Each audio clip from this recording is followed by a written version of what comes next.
Now you produced your own special, right? I did. Okay. So what goes into that? So picking the venue and then shooting it.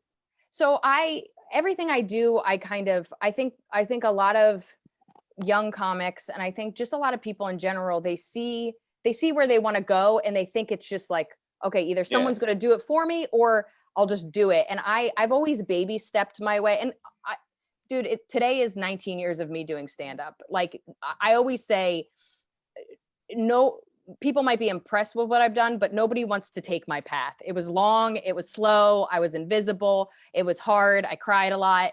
Heard that. You know what I mean? Like I'm proud of where I am, and I'm proud of everything I've done. And because it was hard, I think, a better comic, and the comic that I've always wanted to be. And I think if I got some of the opportunities early that I felt I deserved, I would not be as creative as I am now. That being said, I wouldn't want to do this path again. It was not fun. Yeah. But because I had to do so much on my own, I first started out by making my own album. So I produced my own album, Emotionally Exhausting, about 7 years ago. So that was like a baby version of this. So, that was just about booking a venue, making sure I had a good audio guy. I hired a video guy just because I was one of the early adopters of clips. Like I was putting clips out 12, 15 years ago just on YouTube because I was like, I don't know, why not? Yeah. And so I've always been an early adopter of social media. So even now that video is on YouTube, and I put that out literally today of last year as kind of like a gift to people because we were all locked down.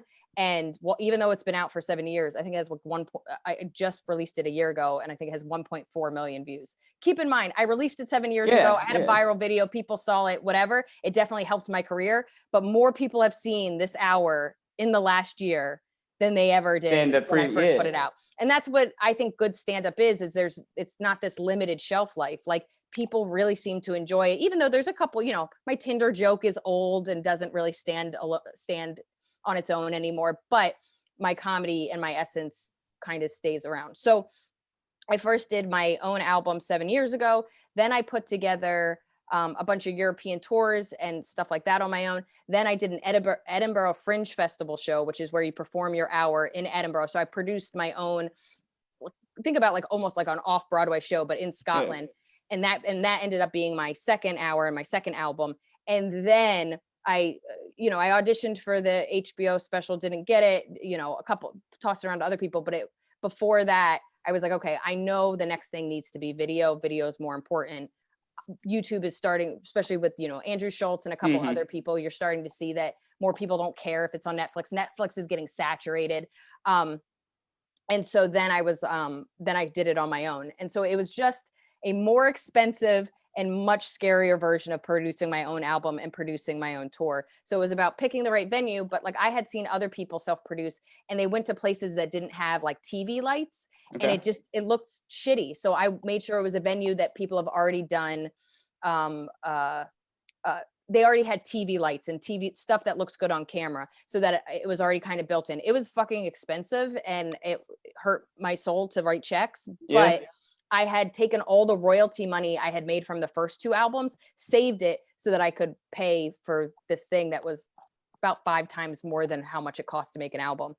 But I kind of watched a bunch of specials, looked at what I liked and didn't like, both from people that self-produced and had a production company do it. And I just figured out what I could do, where I could have friends help me, where I had to hire people. I made a lot of mistakes. There's a lot of stuff I would have done differently. But now if my next thing, either if I do my next special on my own or if somebody does it, I know exactly what I want. I know exactly what needs to be done. There's something about doing it yourself that you now have the authority, the confidence, and the experience to when somebody goes, we'll do it like this. And you're like, no, I've done it before. I don't like that. We're not doing it that way. So I've been so hands-on in my career that I'm very particular about what I want, but I know why, and I can justify it, and I can talk to authority and be like, we can't do it this way for X, Y, and Z reasons. As opposed to if I was 25 getting all these opportunities, I might be like, you guys, Netflix said so, let's just do it. And then you're looking at something you're not proud of, but you felt like they've been doing it longer. They clearly know what they're doing, and they don't. They fucking don't. So I think for me, It's harder, it was expensive, it was a huge risk, but especially releasing it, I didn't know I was going to be releasing it during a pandemic, but it all kind of came together. I'm so grateful I filmed it beforehand. Like I could have pushed it off longer, and I'm so glad everything was in the bag and I just had to edit it Hmm. during this crazy time. Um, and again, this isn't, who knows if if people weren't home, if they would have been on YouTube watching it. So Right. Yeah. it was close, I was close to selling it to other people, and because of the pandemic, people lost jobs and they were buying less stuff. But I'm pretty grateful for how it turned out, and it's because my special did so well on YouTube that I got my agent.